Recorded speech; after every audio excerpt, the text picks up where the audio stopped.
Assalamu alaikum ustaz. Et dalil жоқ болса арам дейт го. Кейбірлер мұсылман сатып атса жей бер дейт. Біреу магазинде самса сатат. Халалбы деп сұрасаң, мен жасаған емесмін, жақшы күмөнді жей беребизби дейт.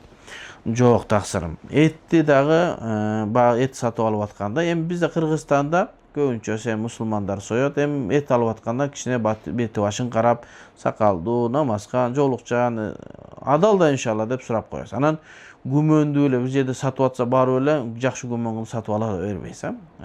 Ошол бир ортодогу бир нерселерди карап көрөбүз, сатып атчу адамды карайсыз, бисмилласын карайсыз, сакалын карайсыз. Эми колубуздан келген нерсе ошо. Башка колубуздан келген нерсени аткарабыз дагы, анан сурап коебуз, адалбы деп. Анан башка нерселерди, тамак аш нерселеринде анда сураш керек. Самса салып ал кандай самсаны, этти азыр мен өткөндө бирөө айтты да, кайсы бир жерде бир базар бар экен, жалаң өлгөн малдардын эттерин алып келип сатат экен. Ал бардыгы эле ошо итине анан зоопаркка кетип аткан жок да, ошол бир жака кетип атат. Ошол үчүн бир жерден тамак алып жеп атканда абайлаш керек. Караш керек. Кайсыл жерден алынып атат, адалбы, тамакка көңүл буруш керек. Бул тамак деген нерсе өзү чоң агасынын айткан сөзү бар. 2 самсага тое турган нерсе да. Ошону кичине изилдеп карап, бир ишеничтүү жерден жеш керек. Ар жерден эле жей бербеш керек.